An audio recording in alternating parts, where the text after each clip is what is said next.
This week on Socratic Spotlight, we sit down with Tiffany Gunter. Tiffany is the mother of Diego and Soli Gunter, 12th grader and 7th grader at the Socratic Experience, respectively. So, Tiffany, tell us a little bit about Diego and Soli's background. How did they come to the Socratic Experience? What were they doing for school prior to coming to us? And how is the Socratic Experience different from other models of education? Thank you. Yeah, I'm so happy to be here. My kids are happy, and it makes the whole family happier. Naturally, we're learning a lot from our kids, and we had a lot to learn. My husband had a background in schooling that was public education, very large schools. It became a social dynamic that kind of felt like the Wild West. And so when he wanted to be serious about books and learning, he actually had to hide his intelligence. He had to not reveal to his friends that he loved to read. And so he spent first grade through 12th grade kind of flying under the radar in what should have been a place of education, just navigating the social structures. He learned things actually just by trying to survive, as opposed to having a lot of good mentors and examples. And so he had very strong ideas for raising our children and allowing them to pursue ideas, to be individual and not have to worry about what other people think and have to defend the right and the joy of learning. On the other hand, when I was growing up, it was a homeschool type of upbringing, and so it was the opposite for me. If it wasn't really around me, and if it wasn't in my immediate family, I didn't really tend to think about it or notice it. And so I wasn't exposed to a lot. And in hindsight, I didn't realize what the opportunities were out there. And for our kids, we wanted them to realize that the world is theirs and their mind is one of their most precious treasures, and they should step up and be curious. We like to say that your mind should be an interesting place to spend the rest of your life. And so when we found that their other schools weren't working, you try as a parent, you get them on a waiting list and you get them into the charter school that's all the rage, and it looks really good on the outside. There's uniforms and there's promotional materials, and you tour the place, but really the test comes down to your child's experience at that institution. And so we tried our best, and after a few years, my daughter just didn't want to go to school, and my son was having he was having interactions that weren't about education, that weren't about ideas. It was more the politics or the other students. They had more anxiety. And I spent a lot of time in my life in a carpool lane. I had spare belts in our vehicles because of the uniform policy. If they forgot a belt, they would get written up. And it soon became more about fitting into this paradigm than it did about them having this curiosity. I mean, Einstein talks about imagination and curiosity, and those literally expand the mind. Sometimes you might think, oh, knowledge expands the mind, but that can really just sometimes just weigh it down. It's more about the walking in wonder. And so my husband started looking on the internet. He looked up Socratic education, and that's how we found the Socratic experience. And we were able to talk with Michael, the founder. We were able to talk to other parents, and it looked too good to be true. It looked so perfect because, of course, for your child, you want them to be treated seriously. Just because they're young or because they haven't been exposed to everything, that shouldn't be a reason to disregard them. And that's what was happening to them. So we found that TSC was a round table experience. We were sitting down to a feast of ideas and excitement, not just memorizing something and trying to be just a carbon copy of a teacher. They don't have teachers at the Socratic Experience. They have guides. And so sometimes the person with the passionate idea or the most interesting observation or the new idea can guide the discussion. So my daughter was frustrated in her other school classrooms because she felt unheard. She felt unseen. And when she came to TSE, she said, I got to share my opinion. And that's some of the greatest beginnings of wonderful ideas and solutions is an opinion. You're like, there's tension here or there's a rub. And to have an open mic to bring up things like that or to follow a path or even just to brainstorm, what about this? And I've never thought about this before. And then the conversation doesn't squelch that, it actually becomes a garden for conversations like that. And so after my kids started at TSE, our conversations around the dinner table changed. They actually became more Socratic. They started bringing up ideas with us, the adults, like the law of averages and these authors, these wonderful authors, and these are original materials. They weren't referencing textbooks. They were referencing actual philosophy books and actual science ideas. And I don't think they've ever said, yeah, my teacher told me. Instead, they say, have you ever heard of? And we just get right into it. So it's kind of like cutting out a middleman and experiencing education for yourself. So the word autodidact has entered our home. And now we like to, it's almost like a competition. If my daughter sees me learning something, she kind of sidles up to me and she starts learning as well. So she started learning Spanish at TSE, and then I got an app on my phone for Spanish. And I thought, okay, we'll learn Spanish together. How cool is that? Well, now I've heard her telling other people, I'm going to learn Spanish and Japanese and Chinese and French. and so it's like she's realizing that there's no end. She doesn't have to limit herself like, oh, Spanish would be a lot. Spanish is too hard. Learning another language itself. Now she's thinking of being a polyglot and multilingual. And I'm all for it. She was mentioning in the car yesterday the Japanese word for bread. And then my son, he went to a large public high school for the first day of 10th grade. He was excited about his classes. He was excited about a new community. But before lunch, even before lunch, when he started to go at these classes and meet some of these teachers, he realized that they were already defeated and that the students on day one had already seemed to have lost agency. There was one teacher who said, okay, who here is here to learn? And my son saw he was the only one who raised his hand. So it was a tradition in our family. On the first day of school, my husband would go and have lunch with my son. And we were planning on that. We just assumed we could, but we found out from the office staff that you could not come on campus as a parent during the school day. And you were able to take them off of campus, but you could only return them if you had a doctor's note or something like that. I did not memorize their rules. But when we realized that we couldn't even have access and it was like on lockdown, the word prison came to mind, like just hordes of people stuck behind some gates. I am so proud that my son says, I want to leave. I don't want to be here. And at that time, you can't always articulate what exactly is up with this situation, but we trusted his intuition. And I'm so proud he said, I deserve better than this. This is not the way I want to learn. And so we went from there to the first day of TSE, and he could be an individual. He was seen, he was heard, he was happy. He didn't have this burden and this weight. There was no fear. There should never be any kind of fear in learning or even second guessing about stepping into the arena of ideas. And one thing leads to another. He has excellent examples from his guides and mentors who have accomplished so many wonderful things in their own right. They have such a wide variety of interest.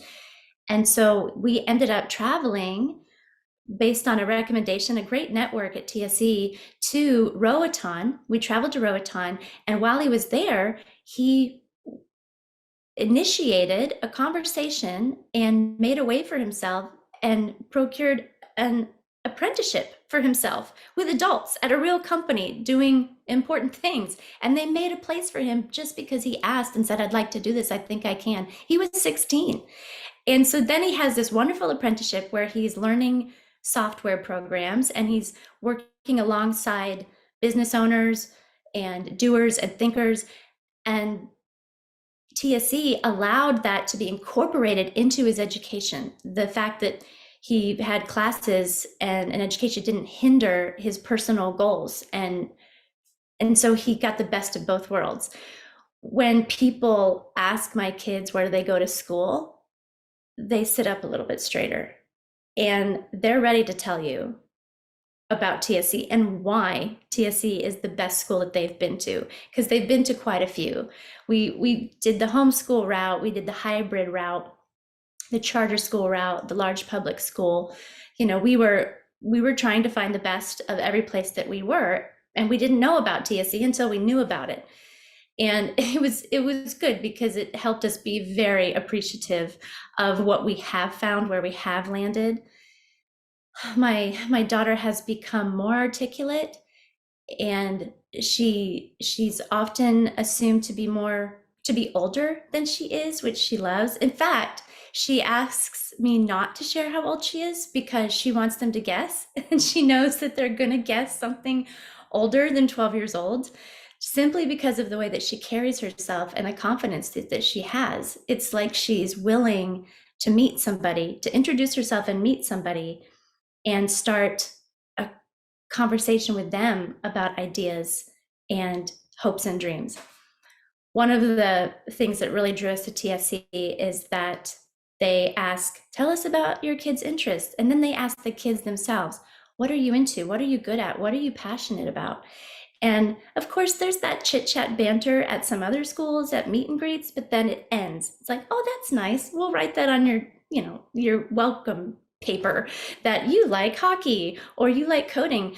But at TSC, when they're asking you your interests, they incorporate that. Like that becomes then the very first step to many steps. If that's what you want to do, if that's where you're headed, if that's what you're passionate about, then let's do it. What's stopping you? What's the next step?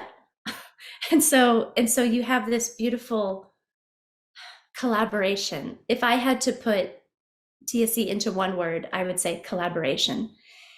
A lot of times it's not about where you came from or where you are or what you look like. If you have an idea, they'll collaborate with you. If you have a vision, and so my kids have risen to the occasion.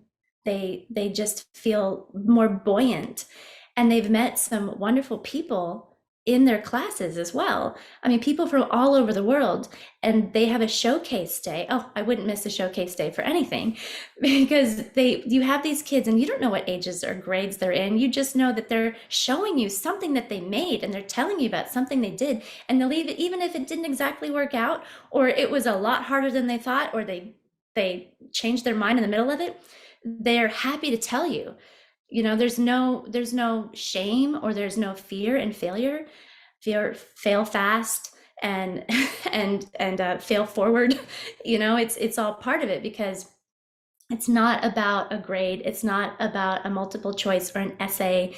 It's about real life, and it's about healthy living and being yourself. And so I've been really impressed and even inspired by some of the other students. I even attended the graduation online. I am so glad I did that, because of course you get all the feels about their pictures of when they were young and their favorites, musics and songs, but the mentors and the guides who speak about the student, they have a real knowledge of the reality of these students. I mean, it's an internal spark that the guides can see, and they've had these one-on-one meetings with them every month for years, and they know what motivates these people. They know what their strengths are, and they've walked that path with them. And so I would recommend anybody going to a graduation, that's the end goal. And and it was just felt like a jumping off point. It actually felt very similar to an average day at school, where everyone is respected, and there's a lack of wrist slapping. There's a lack of, we've got to study hard for this next upcoming deadline. We've got to prove our knowledge and intelligence. It's more of a never-ending story, and a beautiful swirling riding of the waves and on the ocean of healthy living. Another thing I was surprised to find, in addition to the Socratic dialogue and those humanities and STEM blocks which are excellent in themselves, they also have a purpose course. And so the students can elect to come early or maybe stay late, depending on the time, and just talk about how to think about a better version of themselves. And it could go anywhere. It could be health, nutrition, exercise. It could be networking. It could be mental health, happiness, gratitude, and they do it together. And it's constantly, like on Mondays, it's one topic, Tuesdays it's another, and it's a constant rotating, because just like a plant, nothing's new. You have to water it. You have to keep up on it. You have to check in. And so my daughter found out about nutrition. She was motivated of her own accord to change the way she ate. She was thinking about things. We were having conversations at the grocery store and at the restaurants. What's in this food? And is it going to help me meet my goals? And I didn't start thinking about that until I was much, much further down the road. And so she's getting to the meat of living in her youth. And I think that's what makes TSE a exciting place to be involved. So Tiffany, I have a couple questions for you. Diego and Soli are confident, they're incredibly well-spoken, they're articulate advocates for themselves. And I look back at my own time in the traditional school system. I went through public school from kindergarten all the way through my university years. And I don't really think I became a very effective advocate for myself, perhaps until my mid-20s. I spent my early adult years, and I talk to parents all the time who tell me the same, that they're good at public school, they're good at the whole jump through the hoops model, and then they get out into the adult world and they find that they don't really have very good problem solving skills that they've developed. Talking to adults is sometimes really scary for kids who go through the public school system. I've seen a survey recently that some significant percentage of Generation Z, they prefer, for example, to use the self-checkout line at the grocery store because the possibility of interacting with a human is just so scary. So I was wondering if you could address how the Socratic experience, we provide our students with a pretty significant level of autonomy, for one, but how have Soli and Diego developed those abilities, that self-confidence and the ability to advocate for oneself, one's position? How is that different from alternatives that Diego and Soli did in the past for school? When I was growing up, I had a hard time with math. And at some point, I got it in my head that I'm not good at math.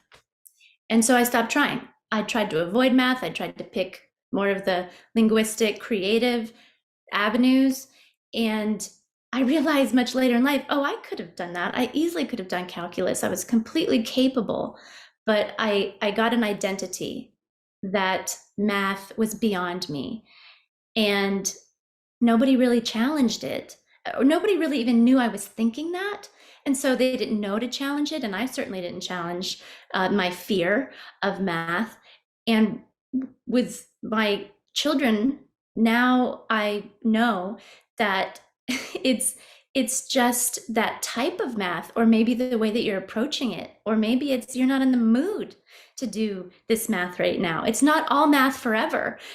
And so what's nice about TSE is there's a variety, and the math is tailored to them, and they can be honest. They can, the mentors and the guides know, does math feel like a bully? How do you feel towards math? How is math treating you? And then they start there, And they say, well, if you want to go to college, this is often what it looks like. Or if you want to be an entrepreneur, this is the type of math that entrepreneurs most often use. And so they can self-pace, and they don't have to take off more than they can chew, and they can see themselves become standing, they can see themselves capable of having agency when it comes to the difficult topics and subjects, the more complex ones. And so my daughter, last year, she signed up for the regular amount of math for her grade level. And this year, I mean, it's like out of the blue. It's just, she says, oh, I'm going to do 2 years of math this year, because now she knows that she can accelerate, she can pace herself, she can have accountability, she'll have the tutoring that she needs. And, whether or not she gets to the top of that peak of that goal, she's got a clear path, and she's not afraid of the math like I used to be. And the science isn't a matter of, the periodic table. We have to start with knowing electrons and neutrons. I can still remember getting a C in summer school, trying to take chemistry and feeling so overwhelmed that I never wanted to do another science class, and I never did after high school. I avoided it. I think I took a geology class because I thought that that would sneak my way around. But here in science, they actually talk about, well, how did the Greeks figure out how far the earth was from the sun based on shadows? And it becomes real life. And so they'll have you do a journal. They'll have you have your own file. I saw a moth today. I don't even know what kind of moth that is. I live in Florida, and we have so many different types of frogs. And so the kernel and the starting point is the wonder and the curiosity, as opposed to start with rocket science or become like other people who do math and do math exactly the way they do math. And so I I wish I could go back and redo my education. But the good thing is, now that I'm seeing the way TSC does it, is, well, my education's not over. And really, you can learn from everything around you, and it all fits together eventually, because you are the orchestrator and you are the composer of your education. And when it comes to the experience that they had at school, I remember sitting down with one teacher of one of my kids, and they brought up the word summer school, because my child didn't match the other people, and my child was in K5, so young, and we never did do summer school, and she's leaps and bounds advanced in now that she's 12. It's not like we have to fit this mold and feel inferior and wonder and compare ourselves to people around us. Instead, we get to say, oh, what are you working on? Oh, that's cool. Okay, maybe I'll do that next year. Or tell me more about that. It's more like, well, why are you doing that? Oh, because you have that goal, and because your family has those ideas, and you have those opportunities. So we've been able to remove, it's sad that they were there in the first place, but we were able to remove some weights, and even I carried it with me. I kind of put some of those on my child, because you only know what you know, and you usually start off with the paradigm that you've been exposed to.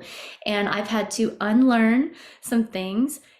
I've even discovered that it's possible, this is a personal experience testimony, that you can actually become less intelligent based on your habits, and you can lose ground. If you're not reading, and if you're not thinking, and if you're not speaking, that doesn't just show up one day when you want to draw on those skills. And so my children get to speak every day. They get to think every day. They get to ask questions every day. My daughter has been asking more questions. And I know that's a sign of young kids. They ask so many questions, hundreds of questions in a day, and then they taper off and they lose it. Well, my daughter's back in that realm. She is asking questions. And we're not asking questions like, oh, let's Google it. Let's see what this expert has to say about it, and trying to find the shortest route to the easiest answer so that we can move on. We can sit with that question. We can think if it's related to other questions, if it's a collaboration between multiple disciplines of thought and experience. And I never want that to end. I don't want my son to think, oh, this is the status quo. The authorities that be, the government, the people who are older than me, the people wearing the suits and ties have already decided that this is the way it's going to be, and I have to jump through their hoops and walk that path. So I wouldn't say to a child, you should question authority, but I would say, question the status quo, and who has the authority over knowledge? Who has the authority over curiosity? There is no authority there. You are wielding your own scepter, and you are making your own reality. You are making a life for yourself.